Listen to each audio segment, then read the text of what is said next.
I want to move on to something that's a follow up to that Okay. conversation. The secret sauce. There's some crazy mad scientist ways to be able to understand what's happening with PR. Some people are very calculated with the pre and post launch and trying to do attribution directly with your PR impact. And some people just say, I'm doing this stuff and I'm going to hope it works and I'll count the beans at the end of the day. What's the recipe for you for measuring the impact of PR?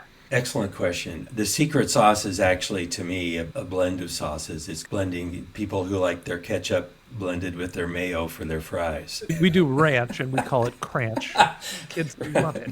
So a secret Extra sauce ranch. is it's yeah, Yeah. it's that's your own sauce. There's two parts. There's what I was just describing, but above that, it's engagement tracking, and it's that media monitoring and what I just call the buzz factor.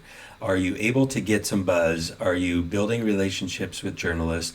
And what are the results of those relationships? What kind of splash can you make? That's the published bump that you get, right? And do you see a deeper engagement with if you look into Salesforce and it can extract that data, do you see a deeper engagement with prospects? Is sales having different conversations because of that earned media? You have to be able to track that and quantify it to the best of your ability and then follow it downstream. To me, the secret sauce is connecting that bounce to revenue and showing the correlation and also showing, are you impacting the time to revenue, the time to close? Is PR helping to increase the velocity to revenue in any way? If you take 6 months off from PR, does your time to close and that velocity tend to now stretch a little bit? So can you increase your speed in marketing by getting that increased visibility that you didn't know when it was going to hit when you put your plan together, but when it does hit, now you're seeing some things really start to happen, and how can you create more of that? So my secret sauce is the bump to the close and how you can tell that story. Couple different things from you. One was when you're measuring PR, there is a pre marketing activity measurement that has to happen, which is what do the relationships look like? How are we getting in connection? How many people are we reaching out to that potentially could write about us? Then are they publishing?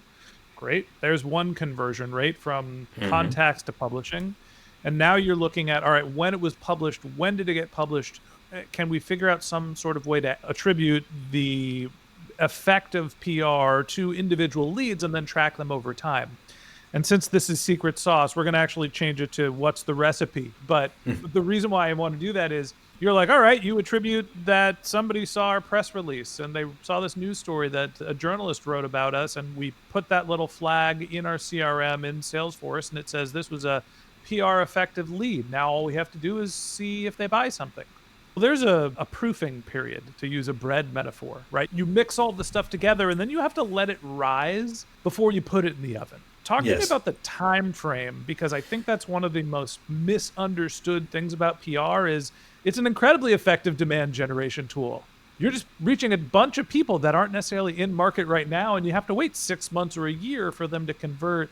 How do you think about the proofing time, the time you have to wait to measure and analyze a PR campaign? Man, that's a tough one, Ben. I would say the only thing that matters is if you stay committed to it and you see that metric just continue to grow. You have to have a body of time to be able to go back and look at it and say, over 6 months to a year, we think this amount of visibility through PR compared to last year. So I've been at Business Wire about a year and a half. We're just starting to build up that type of data and say year on year. Now with PR in the mix, look at our time to close, look at our increased lead velocity, look at our volume of leads coming in at these intervals and that we can tie to PR. The amount of time, it can be, I'm going back into my pre-Business Wire days, it can be actually pretty quick.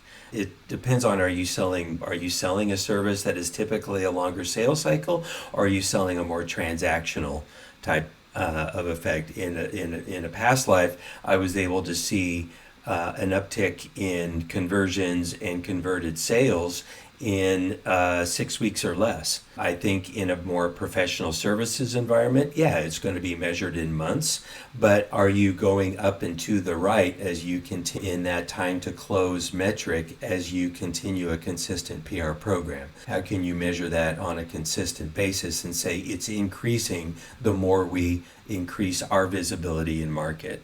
So I don't know that I have a specific answer to that other than a little bit of patience and gather up some aggregate data over time, and your story should start to emerge. I think it's my and most people's problem with PR as a channel is it's so reliant on belief over time. It is. That if we continue to invest in PR, it will improve our reach, build more credibility, lower our cost per acquisition. But maybe those things are happening over that same period of time without the PR. How do we know that it's the PR driving it? There's so much that I just have to believe that being out there and being present is what's causing the business results. But because it is an indeterminate period of time where it's very difficult to say we did PR for 6 months and then we didn't do PR for 6 months and measure the difference. Nobody ever does that because if it's working, they don't want to turn it off. And if it wasn't working, then there was no difference anyway. Right. I just fundamentally think that with channels like PR, some people have seen it work at different companies and associated the increase in their performance with their PR efforts. And so they continue to do it because they have that belief. And then some people aren't believers and they give up too early and don't see it manifest. And that's probably part of the problem in their marketing mix.